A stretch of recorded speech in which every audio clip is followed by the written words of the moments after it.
If you've ever wondered why there's such a massive gap between the ideals of Islam and the broken state of many Muslim societies today, even among communities living in the West, this video uncovers what was preserved in one world and forgotten in the other. What many Muslims often overlook is that modern Western systems and institutions didn't just appear out of thin air. They were the result of a long, intentional process of moral training, deeply rooted in cultural traditions.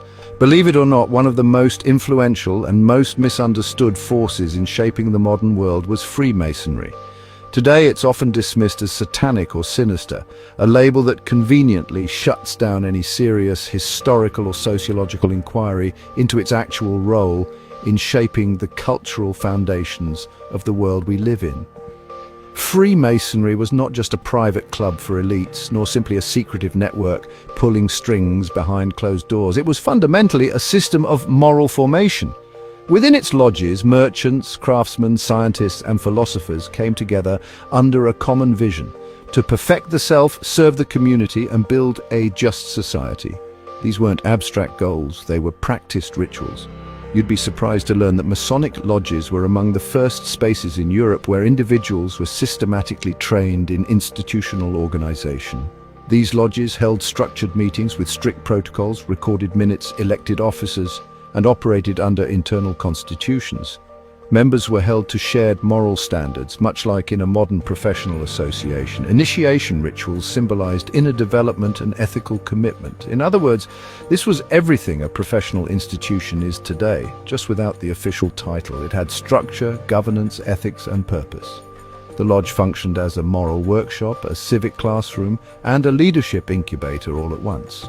Perhaps most remarkably, these lodges created rare environments where men from vastly different social classes could meet as equals, an idea that was radical in the rigid hierarchies of feudal Europe. Most importantly, Freemasonry didn't just shape ideas, it shaped people. It's almost unbelievable how many of the world's most influential figures were either Freemasons or deeply shaped by Masonic ideals. We're talking about the founding fathers of the United States, George Washington, Benjamin Franklin, men who literally wrote the blueprint for modern democracy. Enlightenment giants like Voltaire and Goethe, who helped redefine human reason and individual liberty. Revolutionary leaders like Simón Bolívar in Latin America and Giuseppe Garibaldi in Italy, who dismantled old empires and reshaped entire continents. These weren't fringe figures.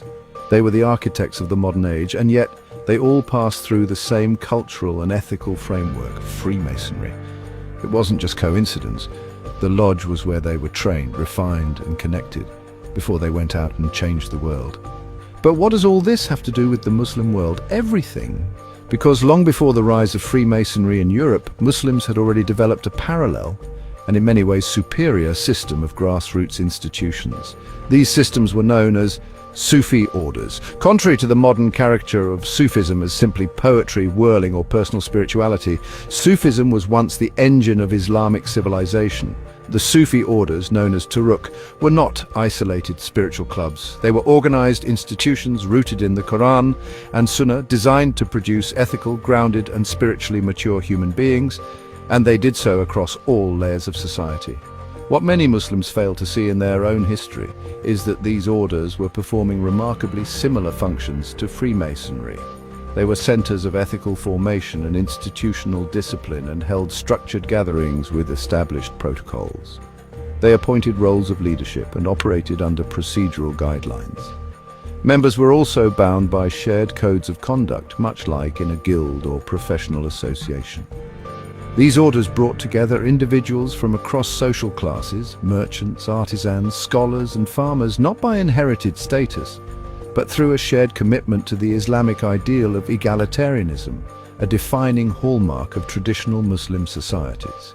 Even 19th century Western observers like Sir Richard Francis Burton noted the striking resemblance between Sufi brotherhoods and Masonic lodges, describing them as the Freemasonry of the East, with their rituals, symbolism, and ethical discipline serving a similar civilizational function.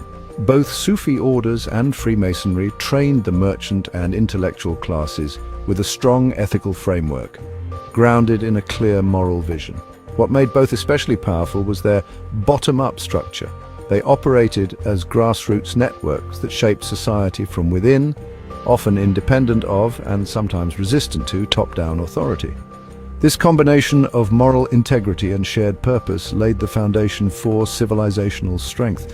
When values and vision take root among a society's most engaged and thoughtful members, the emergence of lasting institutions and cultural resilience becomes not just possible, but almost inevitable. And this very combination, ethical formation and a unifying civilizational vision, helped give rise to one of the most powerful empires in world history and the longest-standing empire in the Muslim world, the Ottoman Empire.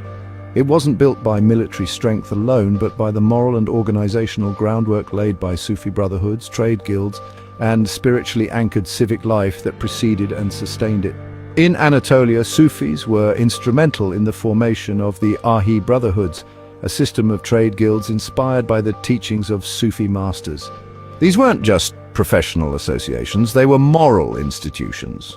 A carpenter or leather worker in an Ahi guild wasn't simply learning a trade. He was being trained to be honest in pricing, punctual in delivery, respectful in speech, generous to the poor, and responsible for the well-being of his community. It was this moral infrastructure, this invisible architecture of discipline, ethics, and trust that allowed the Ottoman Empire to rise and govern for over 600 years. The state didn't create this order, it built upon it. The Ottomans inherited a society already organized, already infused with moral cohesion, already trained in the values of service, restraint, and duty. In many ways, the early Ottoman state was like a macrocosmic Sufi order. Much of society was sustained by the merchant class through charitable endowments known as okaf. A person could pass through nearly every stage of life supported by these endowments. The midwife who delivered the child, the school that educated them, the clinic that treated them, all were provided free of charge. This level of social infrastructure wasn't driven by state policy. It was made possible by a culture of ethics and responsibility that had been instilled into society from the ground up. So if both Western and Islamic civilizations were shaped by grassroots moral networks, Freemasons in one case and Sufi orders in the other, what changed? The West preserved and secularized its fraternal institutions, transforming their values into public law and democratic culture. Meanwhile, the Muslim world, in large part due to colonial disruption, internal decline, and ideological fragmentation, lost its grassroots ethical engines. But this raises an important question. Other countries like Korea, Japan, and Singapore were also colonized. So why is the Muslim world different? The difference lies deep in the Muslim psyche. Within the cultural memory of Muslim societies, there remains a profound understanding that authority does not ultimately belong to the state, but to God. No matter how powerful the state becomes, Muslims instinctively feel that accountability lies elsewhere. This is not just a theological belief, it's a civilizational reflex. Borders, nation-states, and political institutions are secondary. What has always mattered most is the authority of scholars and moral exemplars. Even today, in Western countries, when Muslim communities organize themselves, they rarely begin with political structures or social services. They start by establishing a mosque. And more often than not, the community leadership emerges from religious figures. This isn't accidental. It reflects a long-standing historical model where Muslim societies prospered by centering themselves around highly moral individuals, often learned in Islam, who managed the affairs of the community with wisdom and compassion. These figures were frequently Sufi sheikhs, embedded within brotherhoods that formed complete ethical ecosystems. Whether empires rose or fell, these networks remained. They were the stabilizers during turbulent times, the keepers of communal balance. However, Sufi orders were targeted, first by colonial powers who feared their independence, then by Salafi Wahhabi movements who accused them of innovation or superstition, and finally by authoritarian states who wanted no competing moral authorities. One by one, the zawiyas, tekkis, and khanqahs, centers of spiritual formation and civic ethics, were shut down, co-opted, or rendered irrelevant. Today, Muslims are faced with a task that borders on the impossible: to reinvigorate the ethical and spiritual dimension of Islam without the very structures and individuals that have historically made such revival possible. There is no precedent in Islamic history for a moral and civilizational renewal occurring in the absence of transformative individuals. Sufi sheikhs, scholars of deep insight, ethical masters rooted in both inner purification and social responsibility. Nor has there ever been renewal without organized grassroots institutions that transmitted this ethical framework through lived practice, whether in the form of trade guilds, spiritual orders, or scholarly circles. What exists today is a vacuum.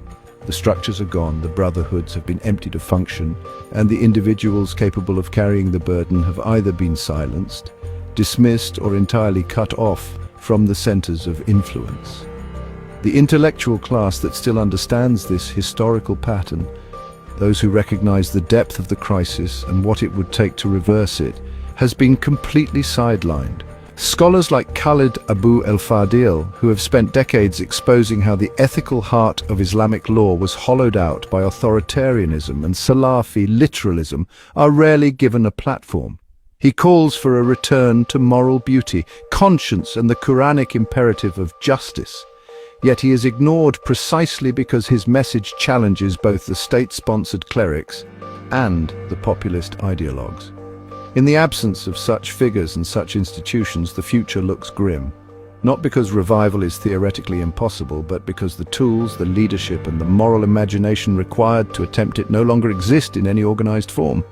Unless Muslims come to terms with the scale of this loss and the nature of what must be rebuilt, the moral and spiritual erosion will likely deepen. And with it, the disintegration of any serious claim to lead, to heal, or to build anything lasting in the modern world. Now you know why Muslim societies often remain dysfunctional even in the West. It's not about money or politics. It's about the loss of the moral engines that once held everything together. If this opened your eyes, follow and share, because revival starts with awareness.